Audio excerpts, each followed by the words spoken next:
Delitos de odio y discriminación.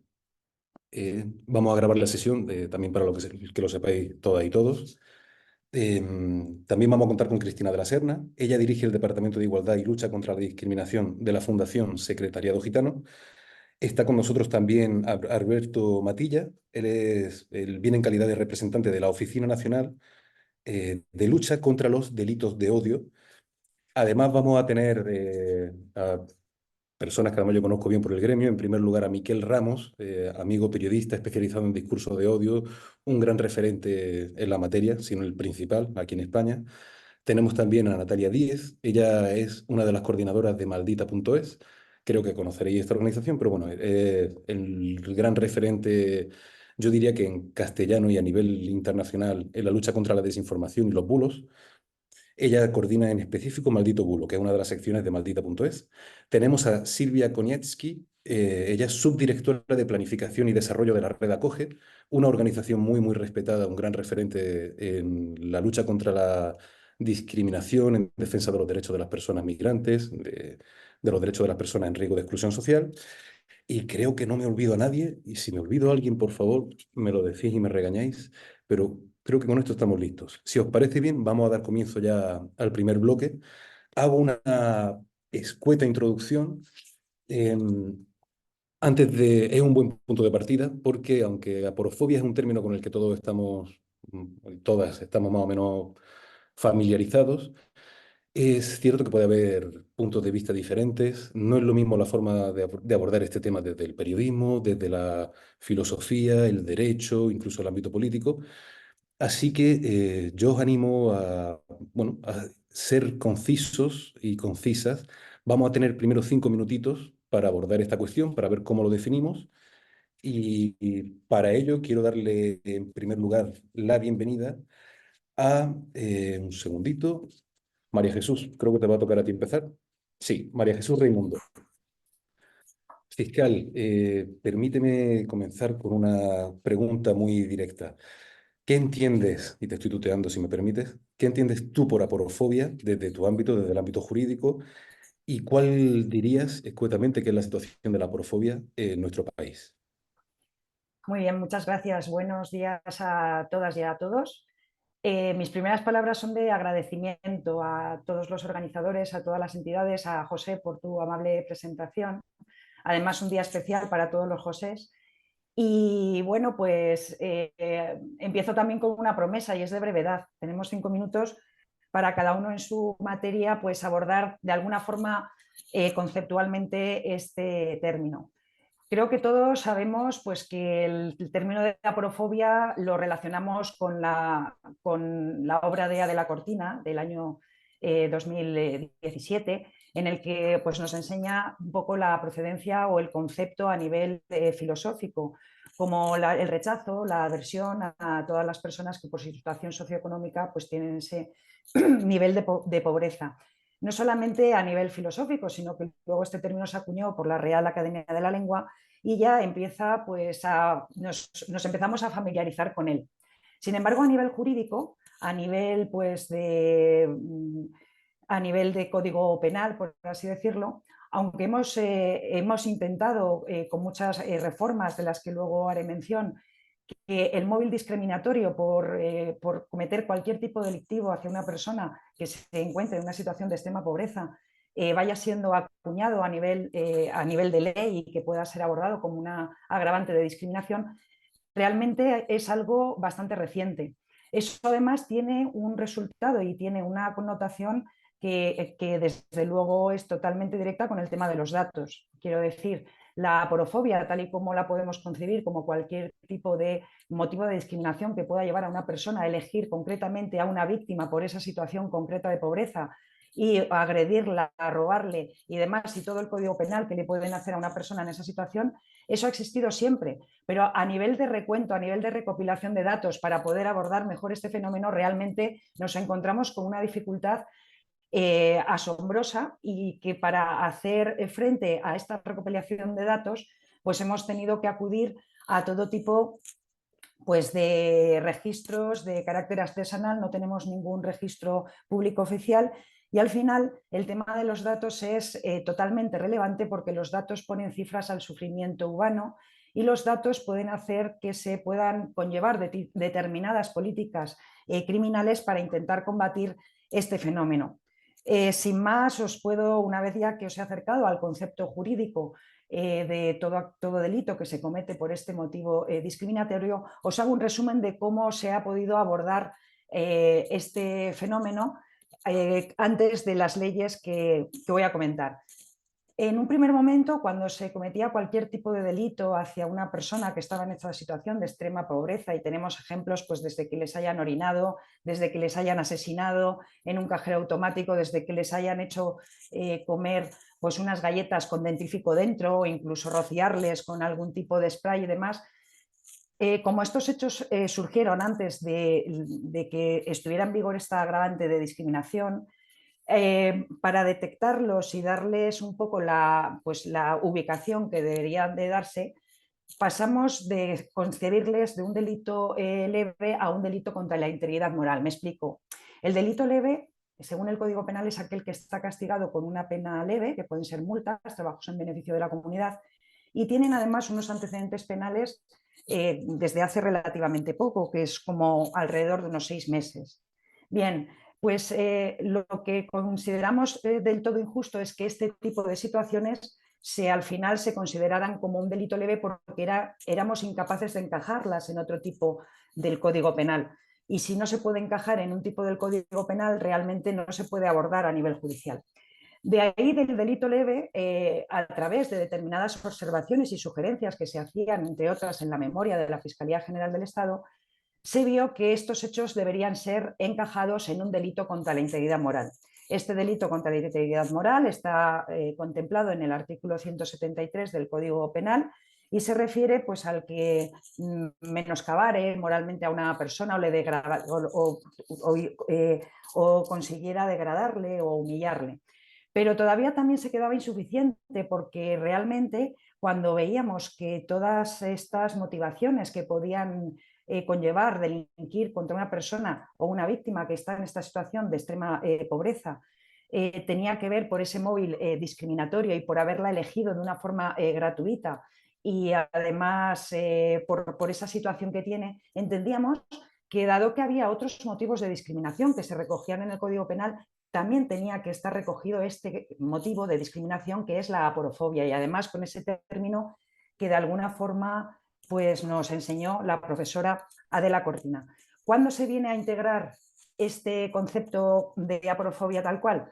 Pues con una ley, la ley 8/21 de protección integral a la adolescencia y a la infancia, que viene a recoger este término y que además lo integra tanto en la agravante del Código Penal como en todos los artículos que se conciben como de odio, en el acoso discriminatorio, en la denegación de prestaciones, del servicio público, en la asociación ilícita, pero se olvidan del gran artículo de odio que es el que más aplicamos en la actualidad.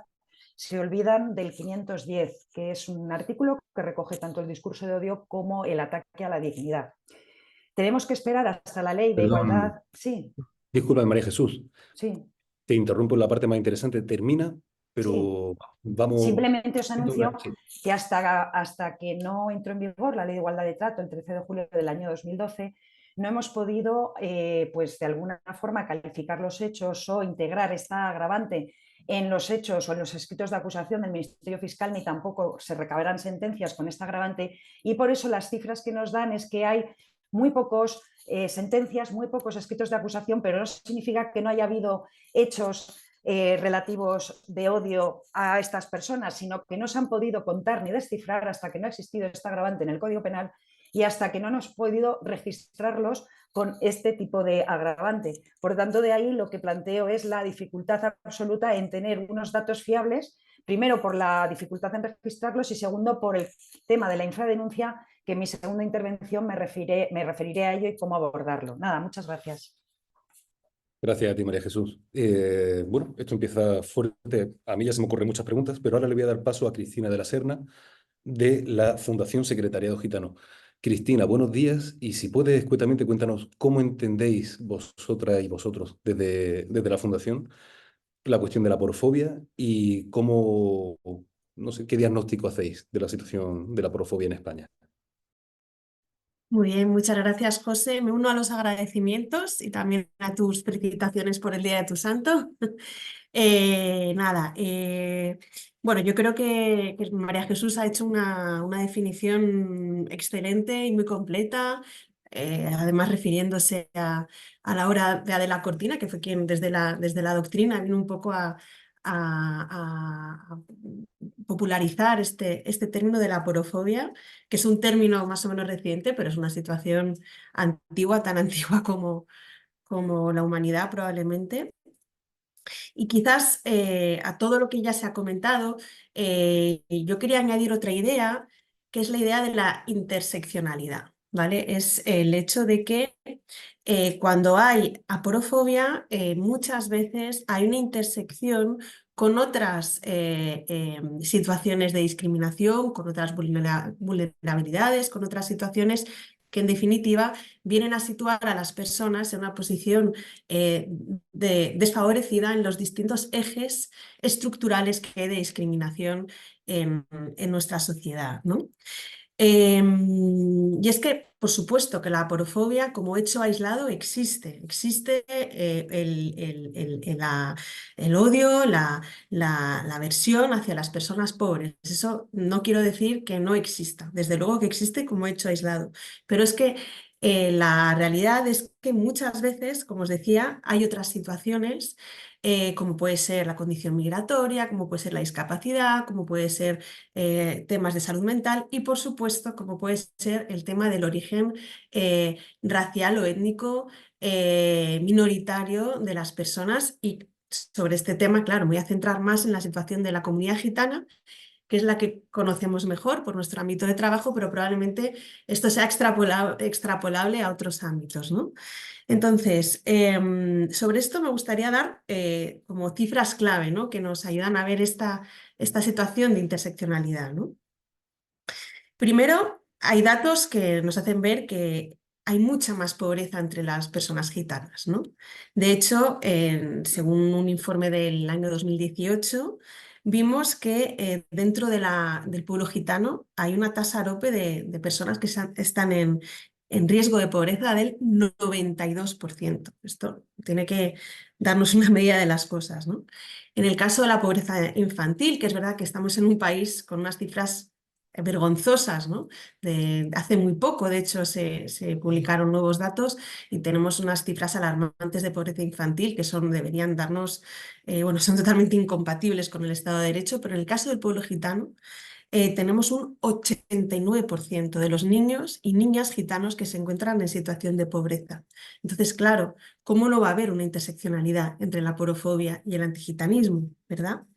Por otro lado, además, no solo es que encontremos más pobreza entre las personas gitanas, sino que encontramos más personas gitanas en las situaciones de mayor exclusión social. Por ejemplo, el año pasado publicamos un informe sobre asentamientos de infravivienda. Estuvimos visitando asentamientos y pudimos hacer una muestra representativa de las personas que viven en estos lugares, en estos enclaves también vergonzosos que deberían desaparecer, ¿verdad? Y ahí vimos que hay un 77% de las personas que residen en estos lugares que son personas gitanas. Por cierto, el 50% de toda la población son menores de 16 años, ¿eh? También es una cuestión de infancia. Pero en cuanto al origen racial o étnico, teníamos un 77% de las personas que son gitanas. Y del total de las minorías étnico-raciales, teníamos que del 100% de las personas que viven ahí, 92% son minorías étnico-raciales. Por lo tanto, esto también demuestra que hay una situación de racismo o de antigitanismo estructural que hace que las personas que pertenecen a minorías étnico-raciales pues tengan más posibilidades de estar en estas situaciones, ¿no? Y en nuestra experiencia, además, cuando atendemos a víctimas de discriminación étnico-racial, sobre todo a víctimas de antigitanismo, la verdad es que casi siempre podemos comprobar que están atravesados por también una situación de pobreza, lo cual hace que también incida en el tipo de incidente discriminatorio o de incluso delito de odio que sufran, ¿no? Y esto yo creo que lo tenemos que tener presente, también desde el punto de vista de las consecuencias hasta legales, ¿no? O jurídicas de la interseccionalidad. Porque esto tiene que llevarnos a, por un lado, reparar en mayor medida estas vulneraciones de derechos. Porque lo que sí hemos visto es que cuando una persona gitana sufre antigitanismo y además aporofobia porque es una persona pobre, el impacto del incidente es mucho mayor porque está en una situación mucho más vulnerable. Por lo tanto, de ahí la necesidad de reparar en mayor medida este tipo de incidentes, ¿no? De delitos cuando llegan a ser delito. Y por otro lado, yo entiendo, y así es como se ha constatado y así es como se ha incluido en la ley de igualdad de trato, yo entiendo que esto hace más reprochable la conducta del agente discriminador, porque al final se está cebando aún más con la víctima, ¿no?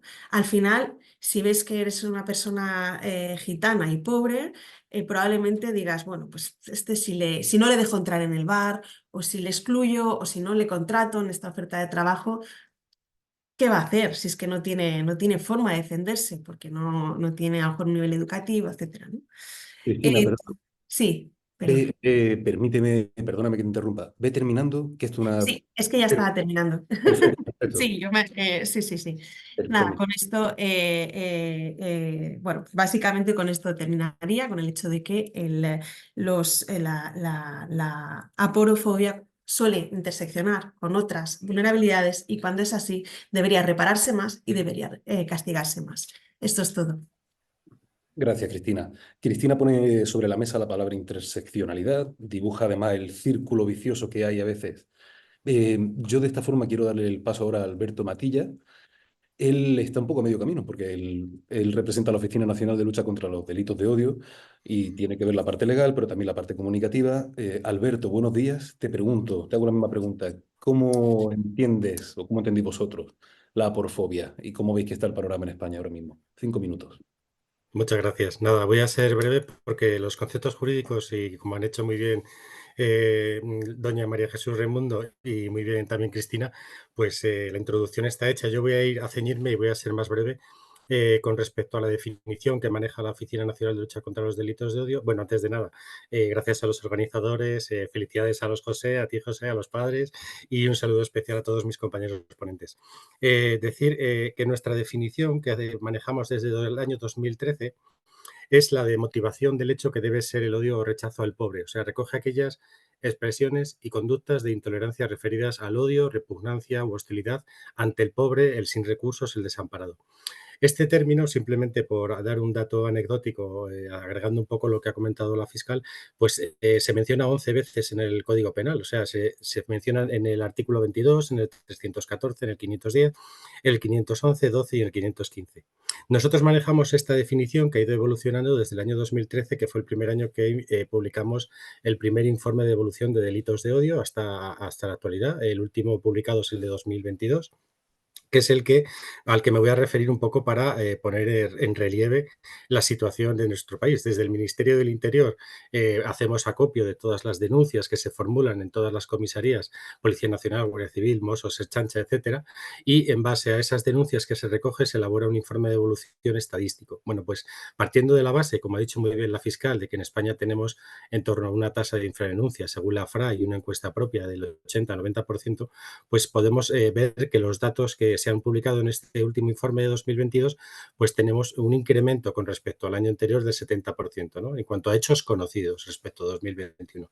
Es verdad que ninguna de las denuncias que se recogieron fueron sanciones administrativas, todas se calificaron como denuncias de hechos penales y el perfil de la víctima en 2022 hubo 16 casos de víctimas, 11 fueron hombres y 4 fueron mujeres y una desconocida. En cuanto a edades y sexos, pues 4 fueron femeninos, 2 de 41 a 50 años, 2 de 51 a 65 y en el masculino tenemos 11 casos, uno de 26 a 40 años, otros 5 de 41 a 50, 5 de 51 a 65 y uno desconocido. Vale, pues en total Esos son con respecto a las víctimas y con respecto a los hechos conocidos. Esa es la situación que nosotros hemos recogido y que pueden ustedes consultar en la página de la ONDOZ, que está dentro del Ministerio del Interior, todos estos informes y todas estas publicaciones. También hay que mencionar que a través de las redes sociales y de Internet, lo que es el discurso de odio un poco, pues recogimos 2 hechos. Y luego, con respecto a un comentario que ha hecho mi compañera Cristina, sí que me gustaría aclarar que nosotros, la forma de trabajar que tenemos Dime. actualmente,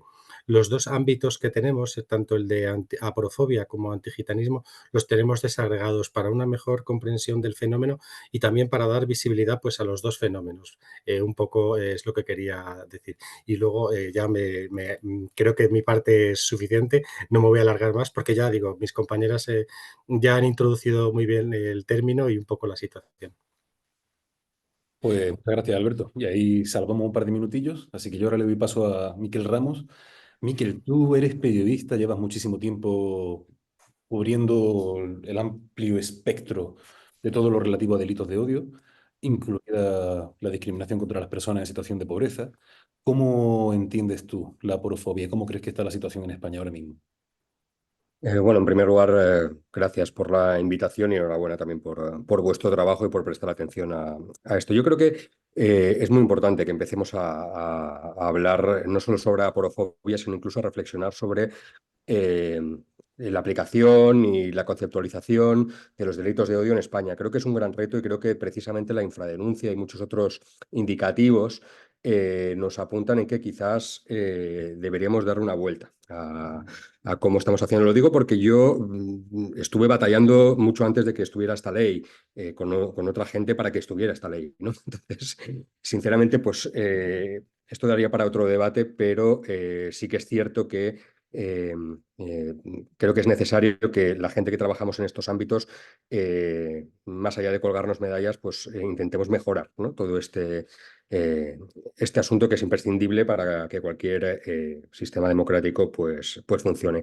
Yo quería ir un poco más allá por la posición que me corresponde, que yo vengo como periodista y también como, digamos, activista de los derechos humanos, si queremos decirlo así, y reivindico la palabra activista no como algo negativo, ¿no? Sino todo lo contrario, creo que es importante esto. Y yo quisiera salirme un poco del marco de digamos, lo técnico o incluso lo jurídico, porque creo que no me corresponde a mí y creo que además estamos perdiéndonos una gran parte de la fotografía si nos ceñimos solo a cuestiones técnicas, ¿no? O incluso jurídicas, ¿no? Una cosa que quería apuntar, yo documenté junto con un compañero en un proyecto llamado crímenesdeodio.info, que está en línea y lo podéis consultar, los crímenes de odio por motivos, por varios motivos en España desde el año 90 hasta 2020, fue la última actualización, tenemos pendientes los últimos. De aporofobia contamos solo en esos 30 años 27 casos de homicidios o asesinatos. Son muchos, muchísimos, me parece que son muchísimos, ¿no?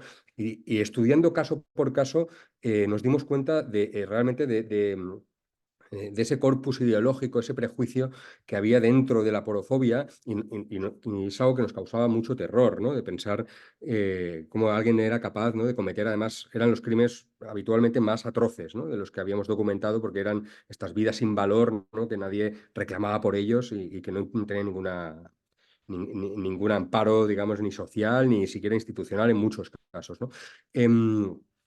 Sí, y esto me ha llevado a muchas reflexiones al respecto y respecto a la porofobia en este concreto.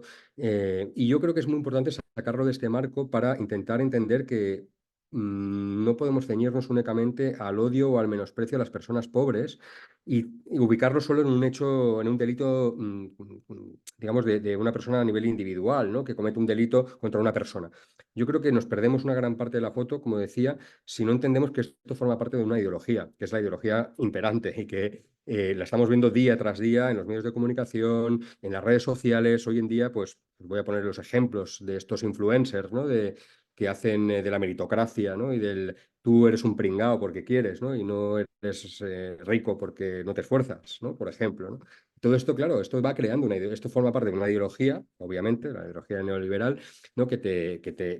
Digamos que criminaliza la pobreza, ¿no? Que incluso obvia todos los problemas estructurales que provocan esa pobreza, obvia las estructuras que reproducen y perpetúan esas pobrezas, ¿no? Y casi que culpan al individuo de ser pobre, ¿no? Y esto es, digamos, el germen de toda esta porofobia, ¿no? Y obviamos esto, yo creo que nos estamos perdiendo una gran parte de la historia, ¿no? Y creo que es muy importante pues, ir al origen, ¿no? Y creo que es parte de nuestro trabajo. Sin duda, como decía la compañera, la aporofobia se mezcla con el racismo más que habitualmente. Y también se mezcla habitualmente con la transfobia y con otras fobias. A lo largo de la historia, y es algo que no podemos encasillar, ¿no? Muchas veces un delito de odio única y exclusivamente o un hecho de odio o un prejuicio en concreto si no entendemos esta transversalidad, ¿no? de todos estos prejuicios y todos estos odios, ¿no? Y además es un pez que se muerde la cola, ¿no? Como bien decía la compañera, ¿no? Pues esa pobreza y esa exclusión provoca todavía más exclusión, ¿no? Y pues más apartheid social, ¿no? Digamos, de esta manera, ¿no? Yo creo que no se puede luchar contra la porofobia sin combatir las desigualdades. Es decir, podemos detener a todo aquel que tenga un comportamiento despreciable hacia una persona sin hogar, pero si no combatimos que no haya personas sin hogar, pues el problema va a seguir ahí, ¿no? Es decir, no se trata de portarse bien con la gente que no tiene recursos, sino que no haya gente que no tenga recursos, ¿no? Y para esto es muy importante ir al origen. Y el origen es pues un sistema que promueve estas desigualdades y es un sistema que expulsa a la gente de sus casas. Todos los días hay desahucios, ¿no? Y sin embargo, pues creo que estamos poniendo parches, ¿no? Pues a una rueda que está pinchada por todos lados si nos quedamos en sancionar única y exclusivamente los comportamientos individuales de alguien que excluye o maltrata a una persona porque es pobre si no atacamos al origen de la pobreza, ¿no? Creo que esta es la reflexión que nos toca hacer, al menos a los que no estamos, digamos, en la maquinaria institucional, ¿no? Y podemos ser un poco más críticos desde fuera, porque creemos que la porofobia se debe combatir también yendo al origen de las desigualdades y que no quede esto en una mera cuestión de asistencialismo, de la caridad, de que hay que portarse bien con la gente que es pobre porque dan mucha penita, ¿no? Yo creo que esto debemos superar, ¿no? Este estatus, ¿no? No, Y ir sí, a otro asunto que es el que nos corresponde. perfecto. Pues, Miquel, muchas gracias. Y con esta presentación, digamos, de Miquel, paso también a otra compañera del gremio, Natalia. Natalia Díez, compañera, tú estás lidiando también, vosotros en Maldita lidiáis con bulos relacionados con discriminación a las personas en situación de pobreza, delitos de odio. ¿Cómo veis vosotros o cómo lidiáis ahí en Maldita vosotras con la cuestión de la porofobia? ¿De qué manera veis que está el panorama ahora mismo? Bueno, muchas gracias a la EAPN por organizar este debate y muchas gracias, José. Bueno, yo soy de Maldita.es, ya ha presentado José al inicio a Maldita.es, pero bueno, si alguien no nos conoce, somos un medio de comunicación que trabaja la desinformación y me lo voy a llevar a mi terreno, esta pregunta que me has trasladado. Y también coincido bastante con lo que dicen los compañeros. La porofobia o cómo se habla de las personas pobres en España no se entiende si no se habla de racismo.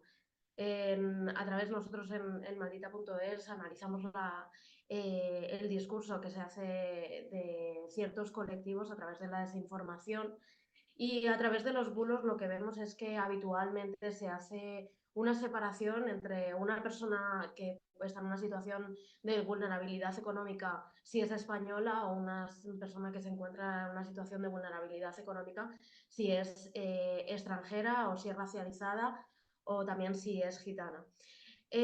A través de la desinformación nosotros lo que vemos es que se tratan de dar como reforzar ciertas estigmatizaciones de personas que se encuentran en esta situación. Por un lado, la idea de que las personas que se encuentran en esta situación, y va un poco a raíz de lo que ha dicho mi compañero Miquel, es que están en esta situación porque ellos quieren estarlo.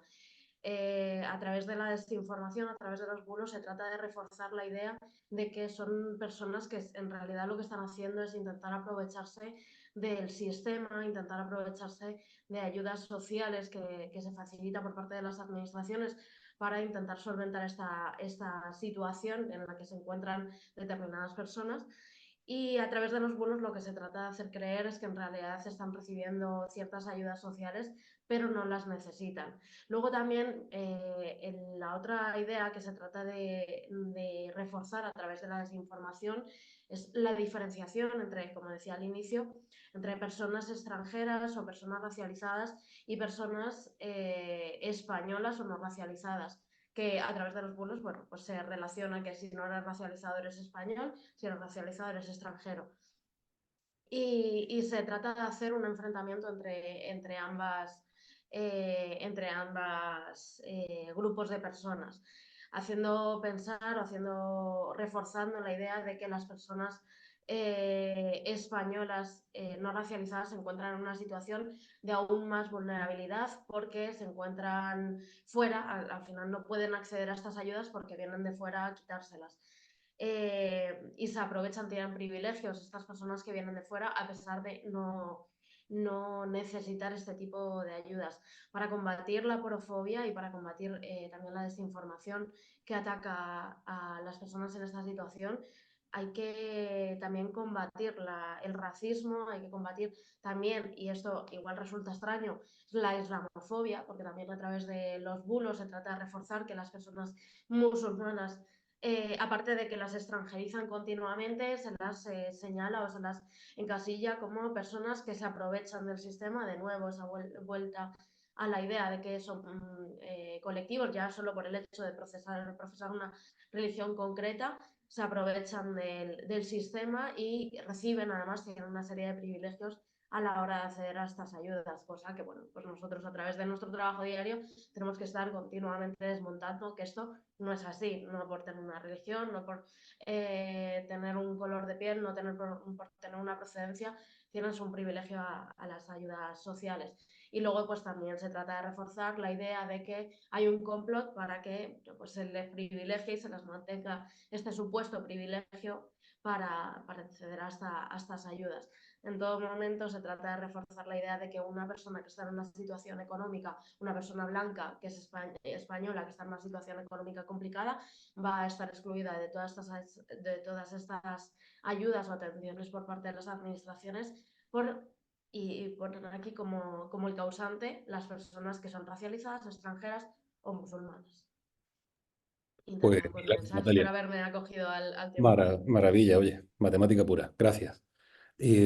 Aprovechando un poco el hilo, tú hablabas o ponías sobre la mesa el concepto otredad, la vinculación con racismo. Me gustaría darle la bienvenida ahora a Silvia Konietzki, de Red Acoge. Silvia, es muy interesante escuchar lo que nos vaya a decir sobre cómo entendéis vosotros y vosotras la aporofobia, por aquello de que vosotras estéis trabajando en terreno. Además, tenéis una implicación directa con personas migrantes, con comunidades de origen extranjero. Dinos escuetamente en 5 minutillos, ¿cómo definiríais vosotros o vosotras aporofobia y cómo veis la situación actualmente en nuestro país? Bueno, muchísimas gracias. Me sumo a eso, los agradecimientos, a las felicitaciones a los COSEC. Solo una puntualización, yo soy de la Federación Andalucía Acoge, no de la Red Acoge. Somos primos hermanos, pero no pasa nada. Pues perdóname, que además, delito mío, porque además tengo un par de amigos trabajando con vosotras. Somos primos hermanos, así que todo Vale. bien.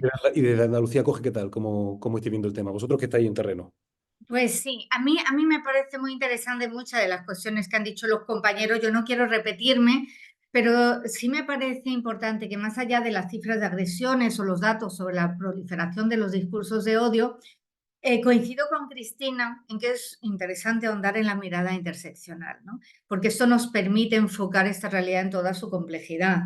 Es decir, asumir que más allá de la suma de condicionantes es esa intersección de lo mismo, la procedencia, la racialización, el género, la clase social, la orientación sexual, la edad, lo que hace que una persona sufra en mayor o menor medida violencia y discriminación, ¿no? Por ejemplo, frecuentemente se dice que más que racismo, lo que existe en España es aporofobia porque no hay un rechazo generalizado a personas de otras procedencias, pero de un nivel adquisitivo alto, ¿no? No obstante, un hombre blanco del norte de Europa en situación de calle no despierta, como ya han comentado varias compañeras, pues el mismo rechazo que un hombre de origen africano vendiendo bolsos, que una gitana rumana pidiendo en la puerta de un supermercado un chaval marroquí procedente del sistema de protección o una mujer trans que ejerce la prostitución, ¿no? Entonces, también en la línea de los planteamientos de Miquel, ¿no?, que comentaba que hay una ideología de fondo, yo creo que podemos recoger algunas lecciones que nos brindan tanto el antirracismo político y el pensamiento decolonial y reconocer que arrastramos una visión del mundo que se ha ido fraguando a través de siglos y que tenemos muy enraizada, ¿no?, la cual nos impide mirar con horizontalidad a personas de sectores sociales tradicionalmente infravalorados, ¿no?, como son las personas racializadas, las mujeres, las personas del colectivo LGTBI o personas en riesgo de exclusión social, ¿no? Y frecuentemente se las criminaliza o se las victimiza, y en este segundo caso también se les niega la capacidad de ser agentes activos de sus procesos personales, ¿no? Y este extrañamiento del otro, ¿no?, parece como un mecanismo de defensa que nos aleja emocionalmente de las situaciones de precariedad que presenciamos en nuestro día a día, ¿no? Ello nos permite además asumir nuestra situación de privilegio sin un constante sentimiento de culpa, ¿no? Y entonces yo creo que se genera como una frontera moral que excluye a parte de la humanidad de nuestro espacio de preocupación, ¿no?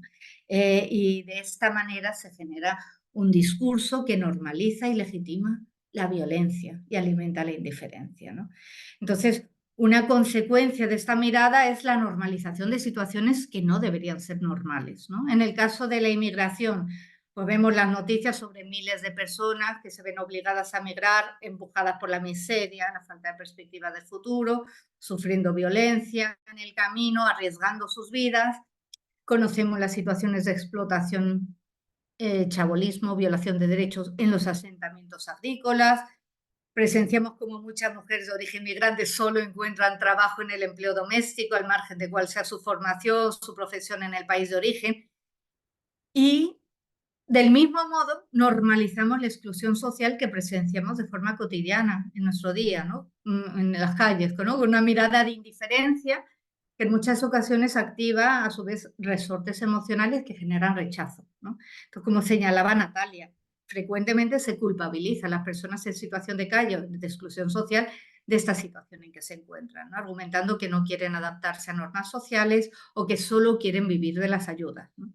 Por otra parte, dependiendo de su perfil, estas personas también pueden generar miedo o inseguridad, ¿no?